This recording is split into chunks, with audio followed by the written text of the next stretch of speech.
Bom, então aparece assim o conceito de carga de balanceamento, né? Que em literatura inglesa é o balancing load, né? Ele foi proposto pioneiramente pelo engenheiro T.I. Lin, né? Que é conhecido professor nas escolas da Califórnia, né? De engenharia nos Estados Unidos, em que ele propôs isso nos anos 60, né? Então a ideia era que a estrutura passa a ser, estrutura de concreto, a armadura passiva, né, passa a ser dimensionada apenas para resistir à carga não balanceada. Então, por exemplo, se eu tenho a carga vai ser sempre a soma, né, de uma carga permanente com uma carga acidental, né, na estrutura. Então, se o Tiailin, por exemplo, dizia, não, nós vamos conceber uma proteção de tal forma que ela vai gerar um carregamento na estrutura, normalmente é aquele carregamento, né, como a gente estava vendo aqui, de baixo para cima, né, na estrutura, né, de sorte a equilibrar, por exemplo, 80% ou 90% ou até 100% da carga permanente total da estrutura, né. Então, toda esta carga estaria sendo de responsabilidade da proteção, e a carga acidental a estrutura deveria resistir através de armadura passiva. Esse era um critério, nós não vamos depois usar exatamente isso, porque esse não é a forma tradicional, né, utilizada aqui no Brasil, nossos processos, mas é para mostrar, né, o conceito de carga de balanceamento, tá certo? E aí por trás tem uma coisa bem interessante, né, que é uma das grandes vantagens da proteção. Imagina que você faz o balanceamento da carga permanente, ou grande parte dessa carga permanente, né? O usual, nós vamos ver mais na frente, é trabalhar em torno de 80% dessa carga permanente. E qual é a grande vantagem da gente fazer isso, né? A gente está combatendo diretamente a questão da deformação lenta, né? Porque a proteção vai ser uma carga permanente, embora a gente vá tratar depois do problema das perdas, mas de qualquer forma, no final, ela fica com seu valor invariável, né? Não vai desaparecer a proteção. Então significa dizer que eu estou gerando através da proteção é uma carga permanente também na estrutura, em sentido contrário da carga permanente tradicional, que é uma carga gravitacional, né?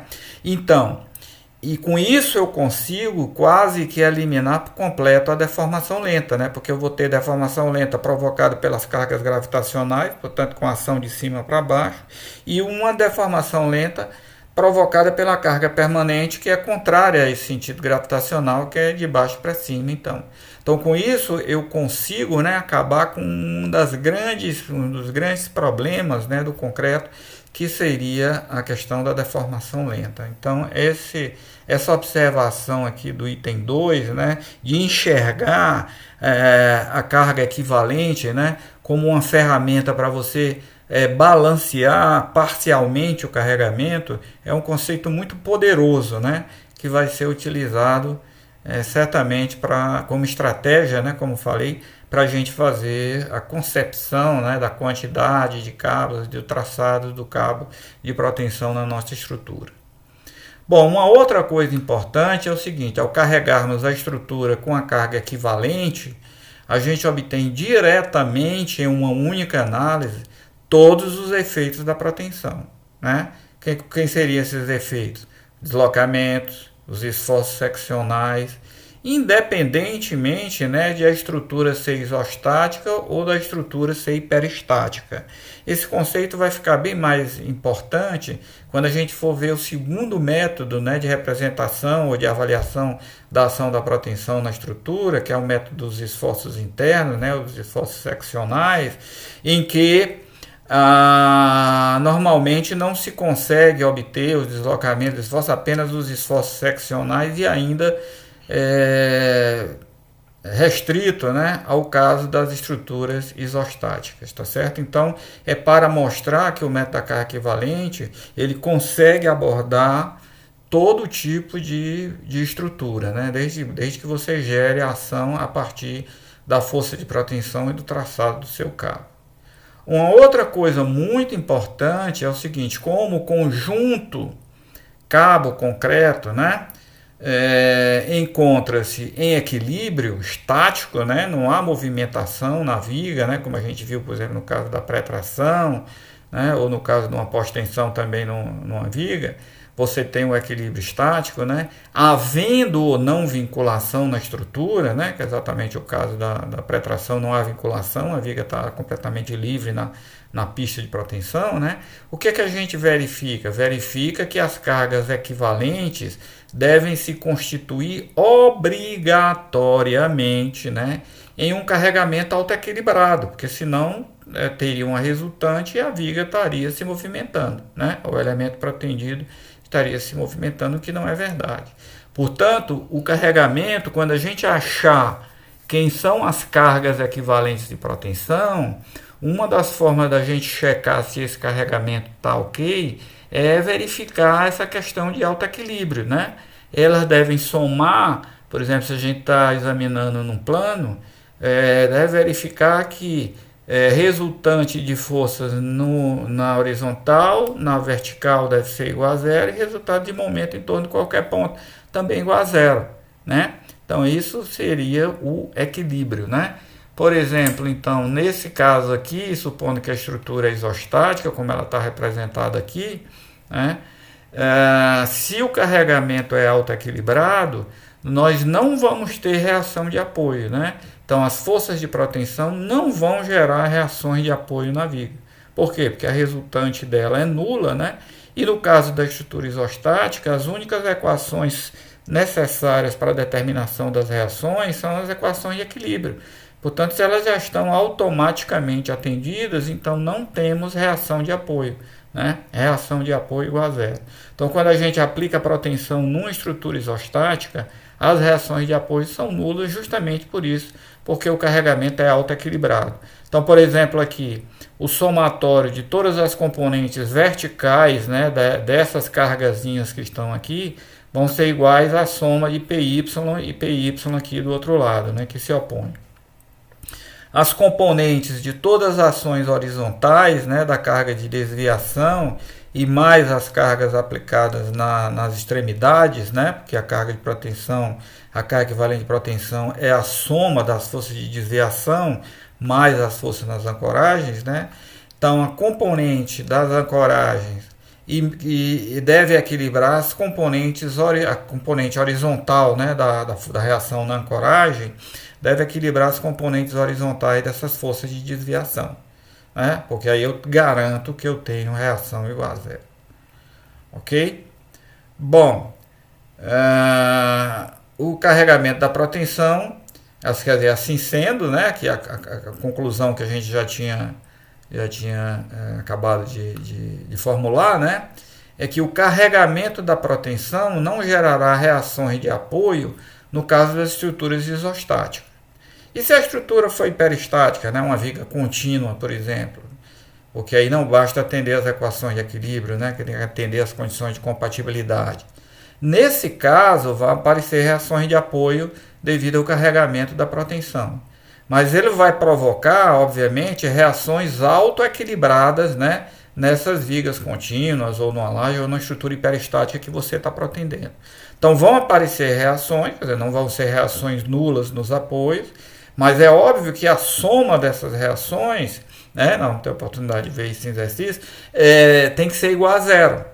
Tá? Por quê? Porque o carregamento é autoequilibrado, então não tem resultante, as reações também têm que representar isso. É outra verdade também importante, né, que pode ser útil para a gente verificar se efetivamente o que a gente está aplicando na estrutura é uma carga equivalente de proteção correta, né? Porque aí na estrutura hiperestática vão aparecer reações de apoio, mas elas devem somar o valor zero. Ok? Bom, os esforços produzidos na estrutura apenas por estas reações autoequilibradas, né, no caso das vigas contínuas, né, é o que se chama na literatura de esforços secundários ou hiperestáticos de proteção. Tá? Então isso vai aparecer mais lá na frente, né? É um assunto que vai interessar quando a gente for fazer a verificação do estado limite último, né, das seções pretendidas. vai ser interessante, uma das metodologias aplicadas e a mais aplicada no Brasil é fazer a separação entre o esforço isostático da protensão e o hiperestático da protensão, tá? Então, vocês sabem que da resolução, né, de uma estrutura hiperestática, a gente tem os esforços, vai ser sempre a soma, né? Pensando, por exemplo, na resolução de uma estrutura pelo método das forças, a gente primeiro quebra a hiperestaticidade da estrutura, transformando a estrutura numa estrutura isostática, né? E aí sabemos os esforços nessa estrutura isostática. E depois calculamos os esforços aplicados naqueles vínculos que foram rompidos para restabelecer a continuidade naqueles vínculos. E aí esses esforços são chamados hiperestáticos, que geram diagramas de esforços, né, que são chamados diagramas hiperestáticos. O diagrama final da estrutura será a soma do diagrama isostático mais o diagrama hiperestático. Então essa separação vai ser importante depois, no caso das forças de protensão, né? Vai ser importante fazer essa separação depois na hora da verificação do estado limite último, né? Por exemplo, na flexão das seções, como a gente vai ver. Mas quando a gente aplica, só recordando, quando a gente aplica a carga equivalente como um todo, a gente já encontra a resposta total da estrutura, né? Porque quando a gente carrega, utilizando, por exemplo, um software, né?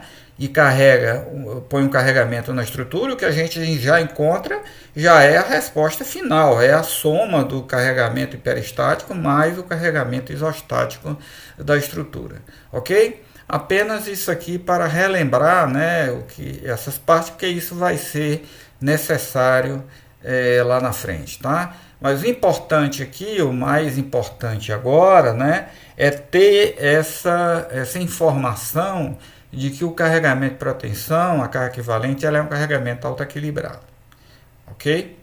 Bom, finalmente, no caso das estruturas, um outro aspecto importante, né, da consideração da protensão como uma carga equivalente.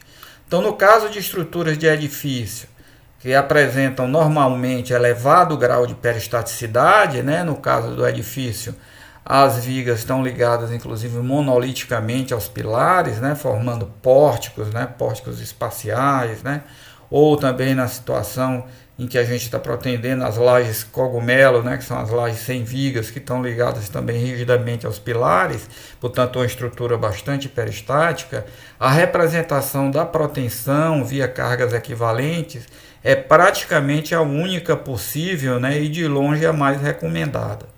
Então, são essas as observações mais importantes aqui para essa forma, né, de representação da protensão, ok? Então vamos passar agora, né, diretamente aqui nessa sequência de slides, viria a definição de esforço interno, mas nós vamos dar uma mudança aqui nessa sequência e de desenvolver um pouco mais, tá, a ideia da carga equivalente de protensão.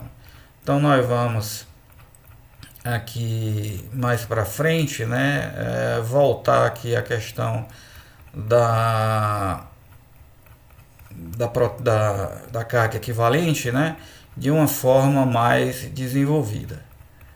Então vamos lá, carga equivalente de protensão. A obtenção, como a gente já tinha falado da carga equivalente de protensão, ela é feita naturalmente pela determinação das forças transmitidas pelo cabo à peça de concreto nos seus pontos de contato, né, que seriam os pontos de mudança de direção, como a gente comentou.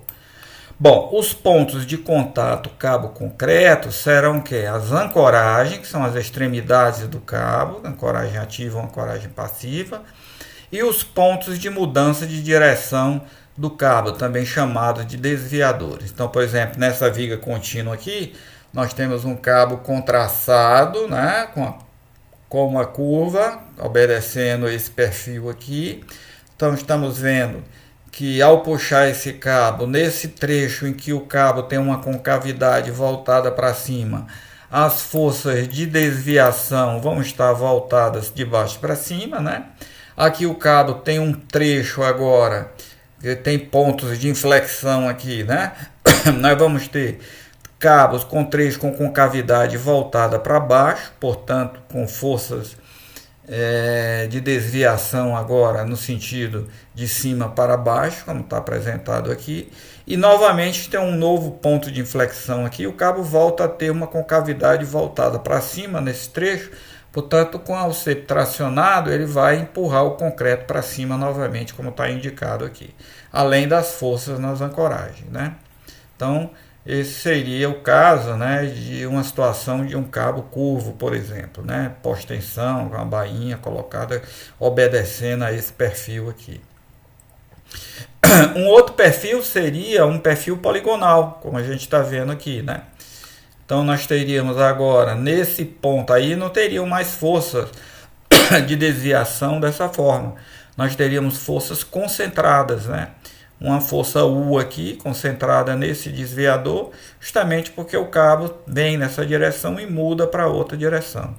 Então, ela está sempre a força de desviação apontada no sentido em que o cabo estaria caminhando ao se retificar. Aqui agora, nesse outro ponto, vocês estão vendo, o cabo caminharia para cá para fazer a sua retificação. Então, a força U, né, vai estar neste sentido aqui, no caso agora aqui de cima para baixo, né?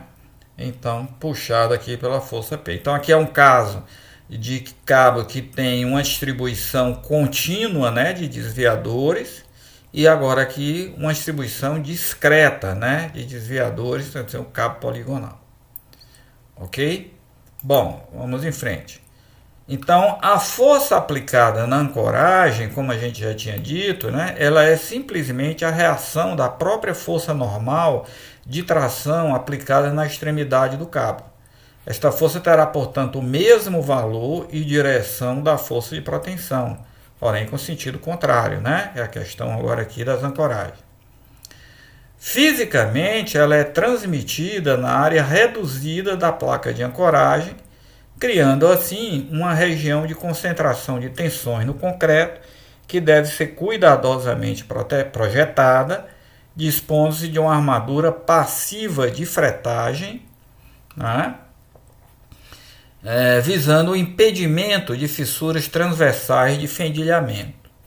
Então tá aqui, eu estou puxando o cabo, vai ter uma hora, nessa hora já que eu estou puxando, o macaco está reagindo na própria placa de ancoragem, depois o macaco é liberado, né, fazendo a cravação daqueles dispositivos troncocônicos, fazendo, portanto, transferindo a reação agora para a placa de ancoragem, que por sua vez, né, transfere para o concreto. Então, aqui está a ação feita pelo cabo na extremidade. Aqui temos uma situação de um cabo que está saindo de forma inclinada na extremidade da viga. E aqui vai gerar uma região que está chamando a atenção de concentração de tensões, né? Podendo haver um fendilhamento na hora do espalhamento dessa carga aqui, ou dessa ação. Por isso a necessidade de se projetar armaduras especiais de fendilhamento, que a gente até viu, né, quando examinamos lá o catálogo, por exemplo, da Freycinet sobre detalhamento dimensionamento, né, nas dimensões das placas de ancoragem em função dos cabos comerciais que ela disponibiliza comercialmente, né. E aqui temos o cabo, né? Então a força no cabo vai ser a força que o cabo faz no concreto, é radial no sentido da curvatura, e obviamente, né, para estar o cabo em equilíbrio, o concreto faz a força no próprio cabo, né, também em sentido contrário. Ok? Então essa distribuição aqui. Bom, vamos ver agora como que a gente calcula essa força de desviação, né? No caso do cabo traçado por uma curva. Se a gente considera um segmento infinitesimal de um cabo protendido com traçado curvo, como representado na figura abaixo, né, verificamos que o elemento cabo está submetido aos seguintes esforços, né? Então, imaginar que isso aqui seja um segmento infinitesimal aqui de uma curva, né? Ele vai ter um comprimento, né, do arco aqui da curva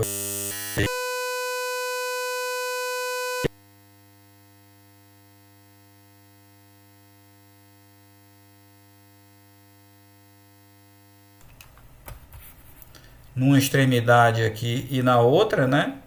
esses raios são perpendiculares às tangentes aqui nesses pontos, né? Então tá aqui as duas tangentes, tá?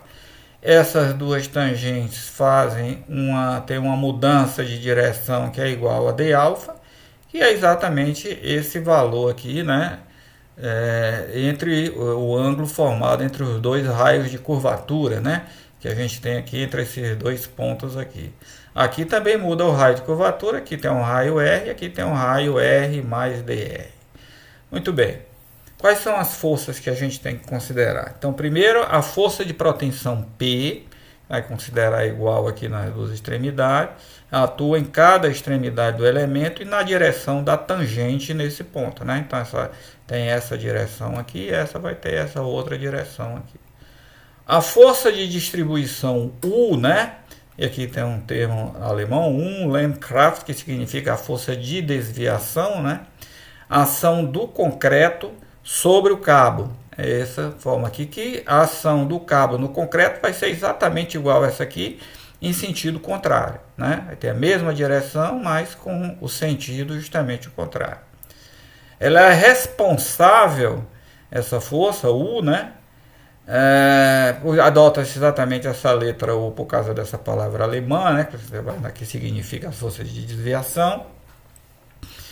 Ela é responsável, portanto, pela manutenção da trajetória curva do cabo, né?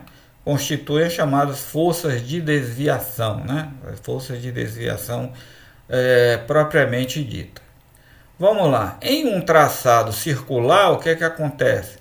As forças de desviação terão um valor constante ao longo do segmento e sempre de direção radial em cada ponto, se a curva for um arco de círculo, né? O equilíbrio do segmento circular, se você fazer a integração aqui, a gente vai chegar à conclusão, né?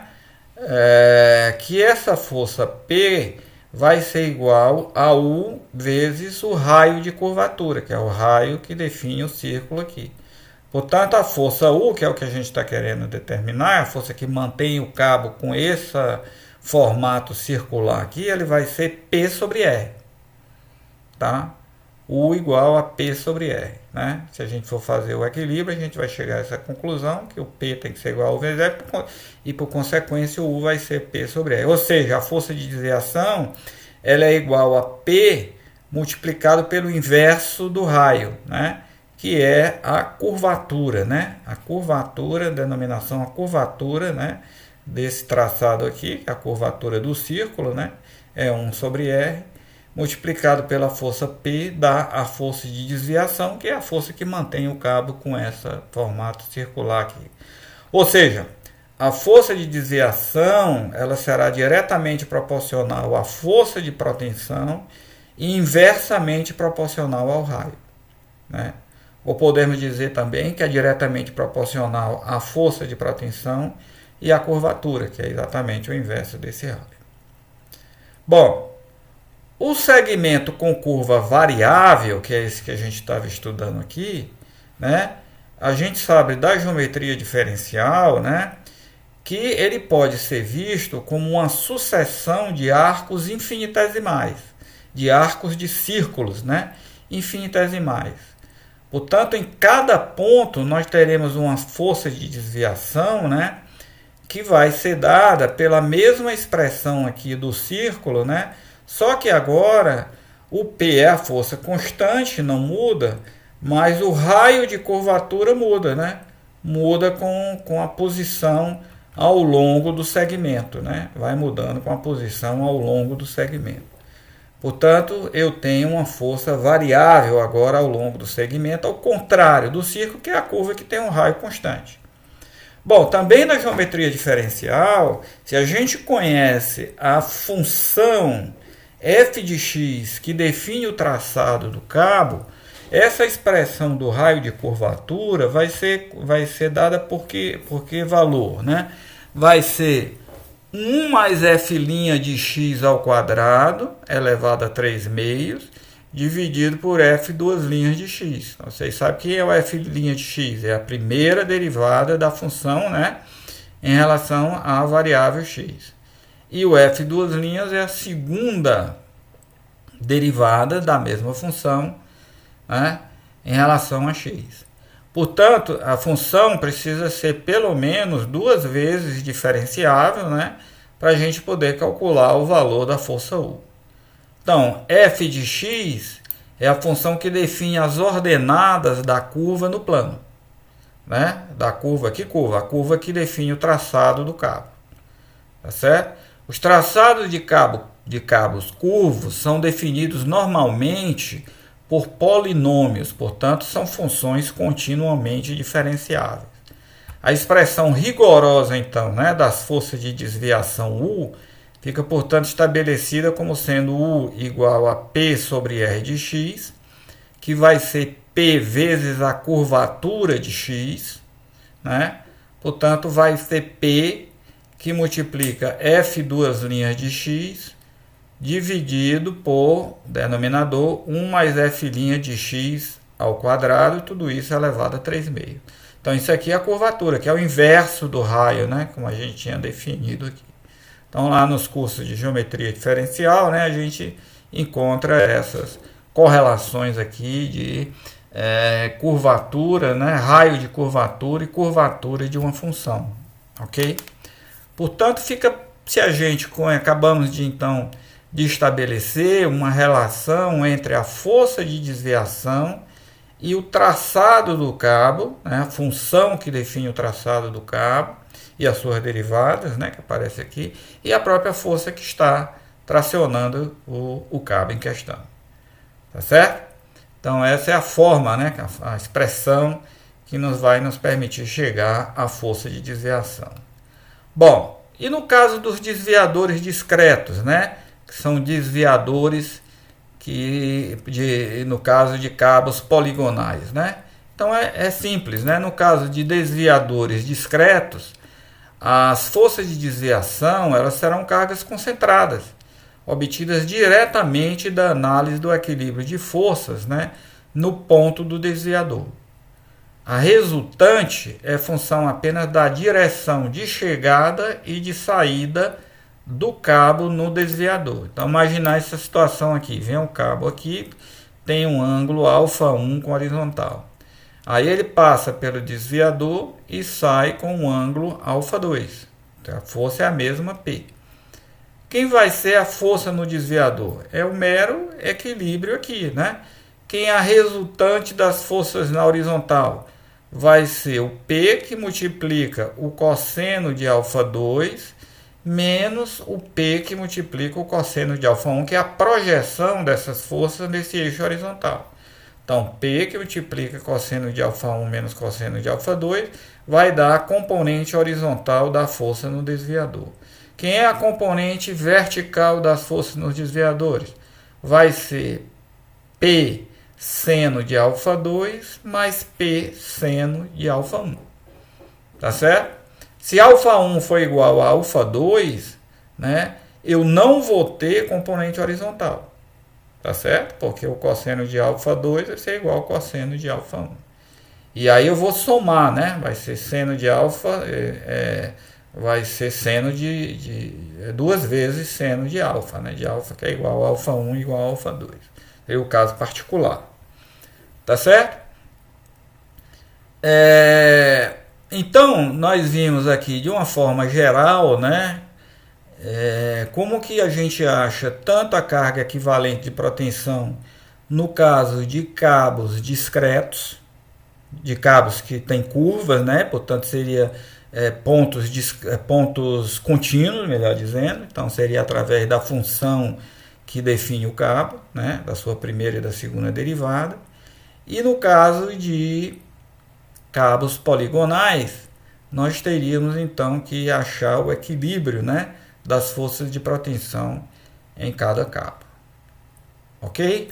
Então, nós vamos agora fazer um vídeo de exercícios assim mais rápidos, né? No caso aqui vamos fazer um cabo poligonal bem simples para a gente determinar o valor da ação da proteção nesta situação. E depois nós vamos examinar um caso bem utilizado, né, de traçado de cabo, que é o traçado parabólico, né, usando parábolas do segundo grau, que aí essa expressão aqui vai ficar, podemos fazer algumas simplificações importantes nessa expressão geral aqui, ok?